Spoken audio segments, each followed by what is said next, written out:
Assalamualaikum warahmatullahi wabarakatuh. Waalaikumsalam warahmatullahi wabarakatuh. Alhamdulillahirabbil alamin wassalatu wassalamu ala asyrofil mursalin sayyidina Maulana Muhammadin wa ala alihi wa sahbihi ajmain amma ba'du. Ingkang sangat kula hormati niki wonten Habib Nabil, semua keluarga besar Habib Muntir, semua min usulihi wa furuhi sedanten ingkang kula hormati. Ingkang terhormat Habib Ahmad Bahar, Habib Ja'far Al-Attas, niki wonten Profesor Nazaruddin, wonten Pak Muzani, wonten Mas Nusron sedanten ingkang kula hormati. Yang spesial, saya ini punya dua permintaan. Satu, jangan diundang lagi. Dua, saya minta maaf kalau yang ingin ngundang, mohon nggak usah diteruskan. Saya akan cerita yang ilmiah. Saya terima kasih tadi sama Habib Abdullah bin Ja'far sama Ustadz Hasan Saifur Rijal. Begini, kenapa saya banyak dikutip para narasumber?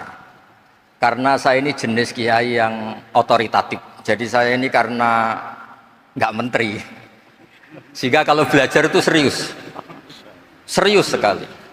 Ya alhamdulillah ini ada Pak Muzani, orang yang bisa ngelantik seseorang jadi presiden. Masih punya utang satu, bisa nggak ngelantik kita jadi ahli surga? Begini kalau cerita ilmiah, nanti saya baca hadisnya.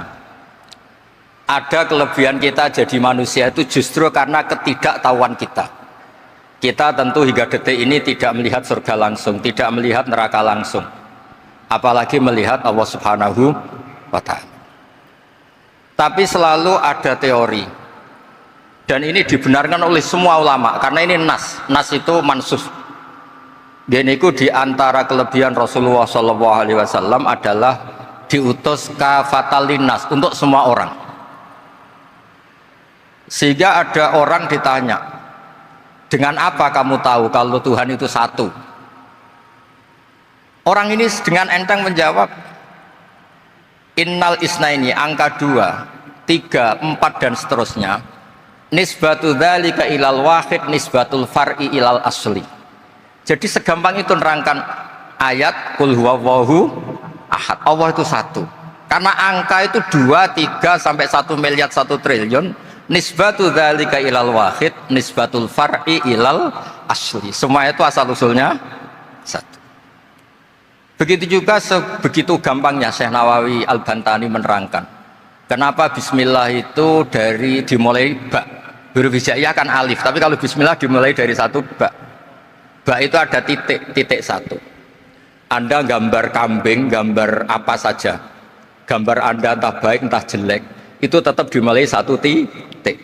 Nah satu titik ini disebut nuqtatil wujud, asal usul wujud. Sebab itu kitab I'anatul Thalibin, tadi Habib Nabil cerita sanad-sanadnya Mbah Mun. Sebetulnya kalau boleh angkuh, yang berhak cerita itu saya, karena kitabnya milik saya.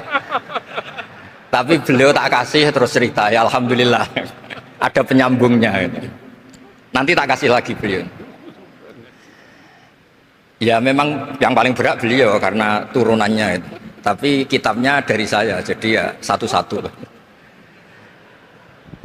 Kitab I'anatul Thalibin itu dikarang oleh ulama top, namanya Sayyid Abi Bakar Syato. Beliau punya murid yang sangat terkenal di Indonesia, namanya Syekh Mahfud At-Turmusi. Syekh Mahfud ini punya murid, diantaranya yang paling terkenal tentu Mbah Hashim sama Mbah Ahmad Dahlan, pendiri Muhammadiyah.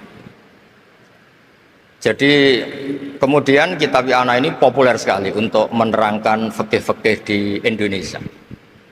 Termasuk cerita bahwa wujubul jihad itu wujubul wasail lal maqasid. Jadi jihad itu wajib, itu wujubul wasail lal maqasid. Saya mencari di syarah. Sekiranya dakwah itu bisa tidak dengan jihad, dengan pengajian kayak Majelis Rasulullah, kayak Majelis Nurul Mustafa, kayak kiai-kiai kampung, itu sudah cukup karena sudah isolul maksud, orang sudah menjadi kenal Allah Subhanahu wa Ta'ala. Sebab itu ketika Sayyidina Ali diutus di beberapa peristiwa termasuk di Khaybar, Sayyidina Ali didhawuhi la ayyahdiyawu bika rajulan wahidan khairan laka min humrin na'am. Ada satu saja yang Islam karena kamu itu lebih baik daripada kemenangan. Nah, kemudian ini supaya otoritatif menghormati masjid ini, Masjid Istiqlal, masjid yang luar biasa bersejarah. Saya baca keterbatasan kita, tapi ini menjadi kelebihan. Ini hadis di Shahihul Bukhari. Nanti sebagian materinya saya tinggal supaya ini tadi otoritatif tadi, supaya semuanya pakai sanad. Ini hadis dari Shahihul Bukhari, sehingga Anda tidak perlu tanya ini sahih apa enggak, karena ini di Shahihul Bukhari. Ikutnya nomor hadisnya itu 6408. Monggo kalau mau dihafal. Biasanya jenengan kan hanya hafal Arba'in Nawawiyah. Ini hadis ini nomor 6408. Ada keterbatasan yang akhirnya menjadi kelebihan kita, yaitu kita tidak tahu Allah Subhanahu wa taala. Suatu saat para malaikat ditanya, apakah mereka yang membaca tasbih di sini, misalnya di Istiqlal ini, ngerti saya? Kata Allah. Kata malaikat, tidak tahu. Fayaqulu hal ra'auni. Qal fayaqulu nala wallah ma ra'auka. Qal fayaqulu kaifa la ra'auni. Yaquluna la ra'auka kanu ashadda laka ibadatan wa ashadda laka tamjidan wa aktsara laka tasbihan. Andaikan manusia itu ngerti engkau ya Allah, maka tasbih mereka ini akan lebih dari kita. Saya beri contoh, ini terutama untuk dzurriyyah Rasulullah SAW. Nabi itu manusia, bashar, tapi lakal bashar. Nabi ketika muji Allah Subhanahu wa taala ini supaya kalau sholat jenengan hayati. Misalnya pertama muji begini. Lakal hamdu mil'us samawati wa mil'ul ardi. Kebanyakan di Jawa memang baca pakai rofaknya mil'u. Tapi di beberapa sanad dibaca mil'ah, itu urusan i'rab lah. Engkau itu saya puji seluas langit dan bumi, seluas langit dan bumi. Seluas langit dan bumi itu enggak keren. Karena langit ini tetap maksurah, as-samawat ini apapun luasnya langit itu tetap terbatas. Bumi apapun luasnya juga terbatas. Apa yang diteruskan oleh Rasulullah SAW? Wa mil'u ma syi'ta min syai'im ba'd. Dan pujian saya ini ya Allah sesuai kehendakmu, sejumlah kehendakmu. Karena ini yang tidak terbatas. Begitu juga ketika Nabi dengan keterbatasan sebagai manusia, bukan sebagai Habibullah. Atas nama manusia, Nabi itu punya dua sisi, kadang sebagai bashar, kadang sebagai Habibullah, dan sama-sama penting untuk mengawal Islam ini. Saya ulang lagi, sama-sama penting untuk mengawal Islam ini. Ketika Nabi sebagai bashar ngendikan begini, la nuhsi Allahumma lakal hamdu hamda yuwafi ni'amaka, misalnya pakai mukhatab, wa yukafi mazidak. Saya memuji engkau ya Allah dengan pujian yang sesuai jumlah nikmatmu, wa yukafi mazidak, dan bisa berserasian dengan tambahan-tambahan nikmat. Tapi apapun luasnya nikmat itu terbatas. Sehingga Nabi nambahi, la ukhsi thana'an alaika anta kama athnayta ala nafsik. Saya muji ini tidak terhitung, sama sejumlah pujian yang engkau lakukan. La ukhsi atau la nukhsi thana'an alaika anta kama athnayta ala nafsik. Sehingga ini kreasi-kreasi Bani Adam yang malaikat itu tidak bisa. Saya ulang lagi, ini kreasi-kreasi Bani Adam yang bakat malaikat itu tidak bisa. Ini saya baca di kitab Fathul Bari, ini sarahnya kitab Bukhari. Kata Imam, ini saya ulang lagi, ini kata Imam Ibnu Hajar al-Asqalani, pensarah terbaik Bukhari. Jadi Sahihul Bukhari itu punya sarah paling terkenal namanya Fathul Bari. Itu gurunya Syekh Zakaria Al-Ansari. Syekh Zakaria itu dikenal sebagai Syekhul Islam. Itu berkahnya punya guru alim banget, kereng. Ibnu Hajar al-Asqalani itu kereng itu keras. Kalau muridnya tidak bisa itu keras sekali, tapi urusan ngaji saja. Terus punya murid itu pinter sekali, namanya Ibnu Hajar al-Haytami. Jadi beliau kalau mau ngaji ya susah, karena gurunya itu alim, nyuruh baca. Kalau mau ngajar ya susah, muridnya itu alim, takut salah. Jadi akhirnya pinter. Orang punya murid alim alama itu kan bingung. Makanya saya tidak suka kalau Profesor Nazar ngaji saya, nanti ngoreksi repot. Sudah gitu Islamnya beliau formal karena Menteri Agama, saya non formal. Lama-lama Islamnya beliau legal, saya ilegal. Kan jadi repot nanti. Makanya tadi tak bully, tak cocokkan. Kalau jenengan Menteri Agama sampai akhirat berarti top. Tapi kayaknya di akhirat saya yang ngelamar jadi Menteri Agama. Tidak ada, ini nggak penting. Ini hanya gejolokan saja supaya kelihatan bahwa menteri pun juga warga nopo Indonesia.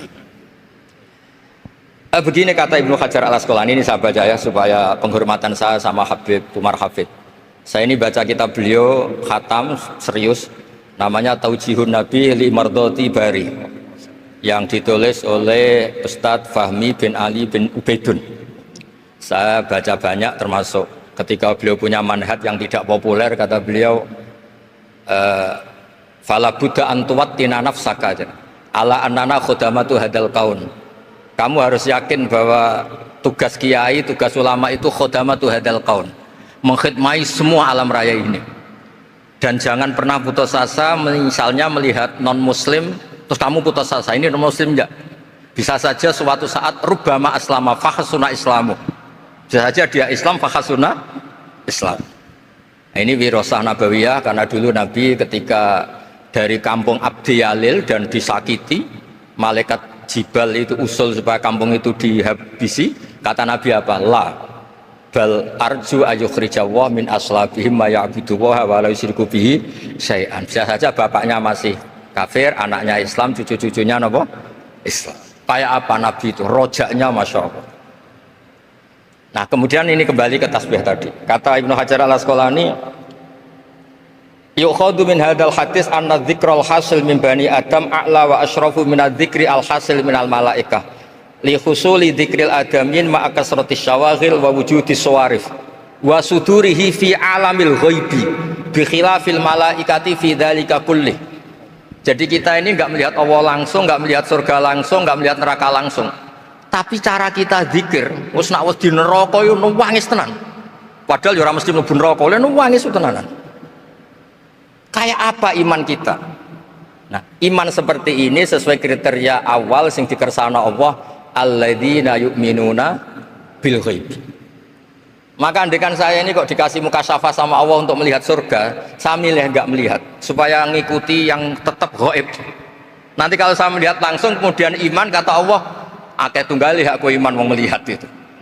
Jadi kadang-kadang keterbatasan kita ini penting. Makanya masyhur Nabi pernah ngendikan, tuba liman ro'ani wa amanabi, tapi wa tuba liman lam yaroni wa amanabi. Kalau orang melihat saya kemudian iman itu biasa. Ini orang zaman akhir tidak melihat saya tapi iman. Kadang-kadang itu enggak lewat Habib yang ganteng itu, enggak lewat Mudin. Mudin di kampung rapati di duit, ini aku mulang tauhid ya mandi. Islam itu digawa Habib ya mandi, digawa menteri ya mandi, digawa Mudin ya mandi. Karena Islam itu kafatal, napa kafatal. Nah yang nggak dipunyai malaikat adalah tadi seperti cerita saya tentang Imam Amudi. Segampang itu. Makanya di tradisi pondoknya Mbah Maimun itu ada tradisi qaddimid dirayah ala riwayah. Logika riwayat itu penting karena itu menjadi nyaman. Ya kayak tadi, Allah itu satu. Ketika kita berpikir angka 2, 3 sampai sekian miliar, sekian triliun, nisbatu dzalika ilal wahid, nisbatul far'i ilal asl. Semua itu dibanding angka 1 adalah cabang. Gambar kayak apa ruwetnya, dinisbatkan asal usulnya mesti satu nuktoh, yaitu satu titik. Nah satu titik ini kata pengarang Yanatul Thalibin, bi kana makana wa bi yakunu mayak. Nah kemudian terakhir ini nggak boleh lama-lama. Kalau lama-lama nanti sampean pinternya nyanyi saya, jadi sudah. Tapi nggak apa-apa lah. Saya ini termasuk kiai yang sudah diundang. Ini termasuk Pak MPR, nggak boleh ngundang saya. Pak Nusron apalagi nggak boleh. Itu kalau di kampung sama saya hormat, kalau di sini kok kayak menteri gitu. Menteri betul tapi. Lawang gurunya dia itu teman saya gitu. Jadi tanya ini kalau nggak percaya. Makanya kalau sama saya beliau cium tangan, saya sebetulnya ya nggak siap dicium tangan menteri itu nggak siap. Apalagi dihormati Pak Nazar nggak siap, nanti dikira minta haji malah repot. repot. Saya ini tadi bisik-bisik itu urusan ilmu tasawuf, ya ada urusannya dengan haji ndak. Cocokan. Kenapa beliau suka ilmu tasawuf? Saya kan sering lihat beliau ceramah di TV. Katanya obat Gus obat. Orang kalau belajar tasawuf kan kepenak itu. Kayak wis ahli swarga kan kepenak di tasawuf itu kan mang. Sekarang saya cerita tentang ini karena bidang yang saya tekuni. Ada kitab tentang Ulumul Quran, namanya Al-Mufradat fi Gharibil Quran, dikarang oleh Ar-Raghib Al-Asfihani. Ini kitab luar biasa. Di situ hanya cerita lafat-lafat per kata. Saya tadi sebelum kesini ngajar dulu di pondoknya Beki, Baitul Qurannya Pak Kures, karena memang saya termasuk pengajar di sana. Artinya kalau saya sering ke situ, jangan iri, memang saya termasuk pengajar di sana. Termasuk pengajar yang keren maksudnya. Keren itu artinya pakai referensi, bukan asal. Begini kata kitab itu. Rasulullah SAW itu kan punya nama Muhammad, orang yang banyak sikapnya atau semua sikapnya terpuji. Termasuk ketika sebagai manusia, sama lagi termasuk ketika sebagai apa? Manusia. Sebagai manusia aja Nabi gak pernah salah. Begini kata kitab itu. Nabi-nabi yang keren-keren itu, sama lihat di Ahadits Syafa'ah, itu masih egois. Ketika ada haulul mauqif, ada prahara mauqif, itu semua Nabi bilang nafsi, nafsi, nafsi, nafsi. Ketika dimintai syafaat bilang nafsi, nafsi. Tapi Rasulullah SAW itu beliau ngendikan ummati, ummati. Dan beliau ketika dimintai syafaat, kata beliau, sudah, analah, saya bisa memberi syafaat. Kata beliau, fa'akhirru lillahi ta'ala sajidan fayaqulu li ya Muhammad irfa' ra'sak wasal tu'tah wasfa'tu syaffa'. Kayak apa hebatnya Rasulullah SAW? Umumnya para nabi melihat akhirat itu sudah akhir dari semua amal. Itu menurut Nabi Muhammad gak keren. Allah itu gak bisa didikte akhirat. Allah itu Tuhan, tetap yaf'alu ma yasha. Jadi gak bisa misalnya sudah akhirat orang nyuwun sewu terus tanya, ya Rasulullah ini sudah akhirat kok jenengan sujud bareng ini gimana? Ini sudah nggak darul amal tapi ini darul jaza. Tidak bisa. Akhirat nggak bisa dibatasi. Karena akhirat nggak bisa membatasi Allah, Nabi tetap dengan rileksnya minta sama Allah. Fa ahmaduhu bima hamida 'allamani ya Rabbi. Kemudian saat itu saya muji-muji Allah dengan pujian yang luar biasa.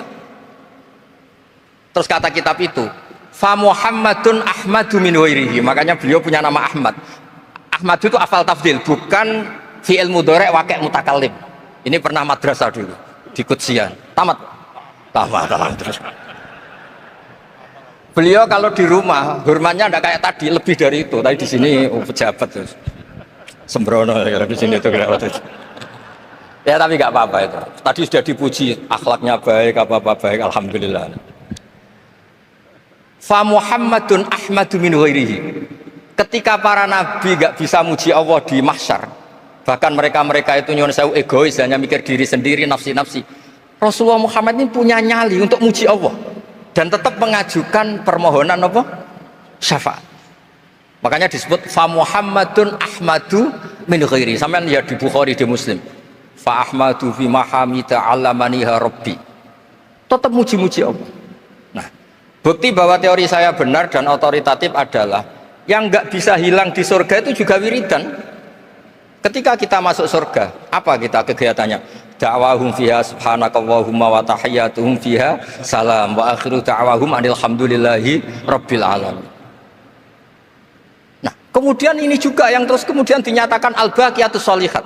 Ini kalimat-kalimat yang abadi.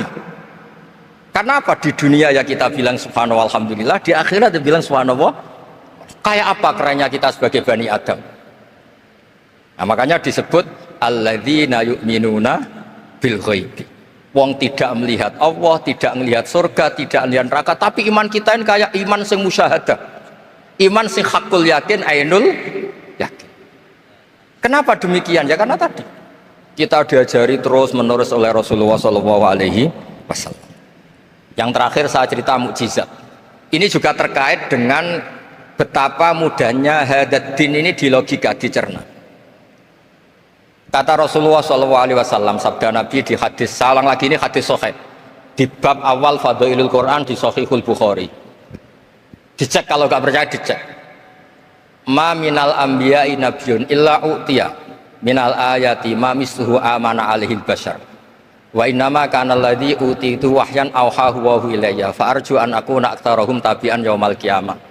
Enggak ada nabi kemudian kecuali dikasih wahyu, dikasih mukjizat. Dan mukjizat ini dahsyat sehingga orang itu dipaksa iman. Kayak Nabi Soleh, ada unta besar keluar dari batu. Nabi Musa punya tongkat di apa? Dipukulkan ke Laut Merah langsung apa? Menyibak jadi daratan. Tapi kata Nabi Muhammad SAW, kata, saya itu tidak punya mukjizat kayak itu, juga gak ingin. Saya ini dikasih mukjizat Al-Quran. Dan saya berharap karena mukjizat Quran ini adalah terus kemudian umatku menjadi yang terbanyak ila yaumil ya. Sekarang kita berlogika. Ini kata kitab Fathul Bari lagi. Kita berlogika. A'jaza yu'jizu i'jazan. Sesuatu yang menjadikan orang lain nggak mampu disebut i'jaz.